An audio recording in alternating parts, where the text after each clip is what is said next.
Soft skills are for soft leaders. Skipping the hardest part of the job, by Leslie Rahansi. Soft skills are for soft leaders. There, I said it. I know you probably didn't expect to hear that from me. When I first typed the title for this article, I thought, well, this feels a bit spicy for LinkedIn, but stay with me. The phrase soft skills has always given me hives, not because I don't value the things that people usually mean when they say it, or that I think these things are optional or less important than technical skills. It's because this limiting language massively underplays what relational skills actually bring to and demand from a leader. And when I refer to soft leaders, I mean the ones who intentionally avoid or dismiss the EQ side of their work. By sidestepping, outsourcing, or dismissing them altogether, they're choosing to leave these core leadership skills underdeveloped, which means they're only doing half their job. Think about it this way. By the time someone reaches a senior leadership role, technical competence is rarely the hardest part of the job anymore. Most leaders I work with are smart and capable. They know their industry, their numbers, and how to make decisions under pressure. None of that is new territory. But what many wish they had a playbook for is that people stuff, as one senior VP I worked with used to call it. While I find that phrase rash-inducing too, it does capture what shows up when the org chart gets taller and the culture stakes get higher. This is relational leadership work, and it's not soft, optional, or incidental. It's the work of leading humans, the ongoing responsibility of building trust, regulating yourself, repairing relationships, and creating the conditions for other people to do great work. It's things like emotional heavy lifting, relational cleanup, continuous self-regulation, and the cognitive load of making consequential decisions while absorbing other people's anxiety. It's also about holding the dynamic role tension of staying calm, decisive, compassionate, and contained, often all at once, while steadying a room, staying grounded during conflict, and repairing trust after small but consequential cracks appear. Somehow, we've decided to call all of this soft skills, as if they're a collection of fluffy, non-essential, nice little extras that we can squeeze in after the real work is done. We can't. Unless, of course, you've solved the space-time continuum itself, and if you have, please call me. In fact, this relational work doesn't sit alongside leadership. It is the leadership work. The problem with the word soft. The word soft also suggests ease, or something that comes naturally, or implies that if this stuff feels difficult, you must be overthinking it. That framing does real damage because the skills required to lead people well are anything but easy. Not because the behaviors themselves require some elusive talent or mysterious art, but because of what they demand in the moment, the ongoing cognitive load, the emotional containment, the internal strain of holding competing expectations while still being watched, interpreted, and responded to in real time. Some people have strong relational skills, others don't. Either way, the work of leadership still requires intention, experimentation, practice, and being able to apply it deliberately, especially when the pressure is on. It takes awareness, repetition, feedback, and a willingness to stay uncomfortable long enough to grow new muscles. If anything, these are strength skills. And while some organizations do track the relational side of leadership behaviors well, many still struggle to name, measure, and invest in them with the same rigor as technical performance. Think of this gap as an opportunity, not an excuse. When the role turns more human and heavier. I hear versions of this in coaching sessions all the time. I honestly thought this job would be about bigger decisions and clearer priorities. I didn't realize how much of my day would be taken up by managing emotions, including my own. What they're naming isn't a gap in competence. It's a gap in their approach to leadership. As scope increases, complexity follows, and decisions ripple farther.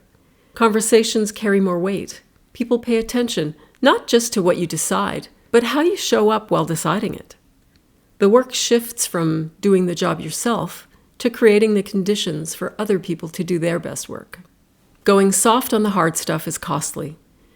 Let me be very clear here. Finding this side of leadership hard doesn't make someone a weak leader, but avoiding it does.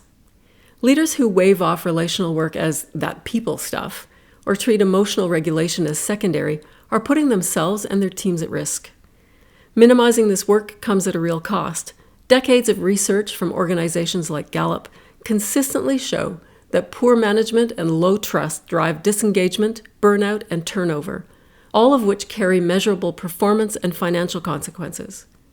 When leaders avoid or downgrade this part of the role, tension lingers longer, decisions slow down, and issues that could have been addressed early become far more expensive to fix later.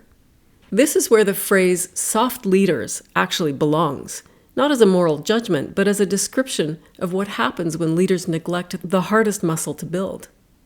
When authority, intellect, or expertise do all the heavy lifting and the human side stays underdeveloped, trust erodes, performance plateaus, top talent leaves, and the leader's credibility is damaged. Strong leadership isn't about being nice. It's about being able to stay present, steady, and clear when things get messy, which they inevitably do. Doing this work well means growing your ability to sit in discomfort without rushing to fix. It means giving feedback with clarity and compassion and without shaming. And it means noticing when a relationship needs attention and addressing it before it hardens into something that will need repairs down the road. The leaders I've seen who do this well invest in developing their people, not because it feels warm and fuzzy, but because it works. They understand that performance follows trust, and trust follows consistent, regulated leadership behavior. There's nothing soft about that. It's disciplined, demanding work. The relief many leaders need to hear. If you find this relational side of leadership exhausting, demanding, or harder than you expected, nothing's gone wrong. You're not deficient, and you're not failing some invisible leadership test. You've simply uncovered muscles that this new role now requires you to build. What you do with that discovery can vary. Some lean into the work and start building those muscles deliberately.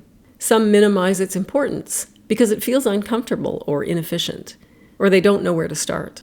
Others resist it outright, often because it asks for capacities that feel foreign to their innate wiring. Each response says something important about how a leader understands the role and what they believe leadership is actually for. Although we're seeing some improvements in corporate leadership training, the fact is that most leaders were never trained on how to grow and use their relational leadership EQ superpowers. Leadership development still tends to prioritize strategy, execution, and frameworks, while expecting leaders to learn the relational work on the fly, often while feeling exposed and underprepared. Naming this matters. It helps you shift from interpreting the struggle as a personal weakness to simply treating it as your next leadership skill set that deserves intentional investment. Your coaching challenge. Over the next week, run a simple self-observation experiment. No fixing, no improving, just noticing. Step 1, track where the energy goes. At the end of each day, jot down 1 or 2 moments where the people-facing demands of the role required real effort. This might be a conversation you delayed, a meeting that drained you more than expected, or a moment where you had to regulate yourself before responding. Step 2, notice your default mode. For each moment you capture, note what you did next. Did you lean in, smooth it over, push it aside, delegate it, or tell yourself it could wait? There's no right answer here. You're simply building awareness of your default response. Step 3, name what was at stake. Ask yourself what really mattered in that moment. Trust, clarity, alignment, psychological safety, future performance? This step helps separate discomfort from consequence. Reflection questions to journal after the week. Once you've observed several moments, take 15 to 20 minutes to reflect in writing. Which situations consistently required the most self-regulation or emotional effort? When I avoided, minimized, or rushed through the relational work, what did those choices cost me, the team, or the work in the short term? What do my default responses to relational work suggest about how I currently define leadership? And finally, what strength am I being asked to build next as a leader? This isn't about judging yourself. It's about making the invisible work of leadership visible, so you can choose how deliberately you want to engage in it going forward. If you'd like support developing this side of your leadership, reach out for a free exploratory executive coaching conversation at leslierohansi.com. Have a smooth day.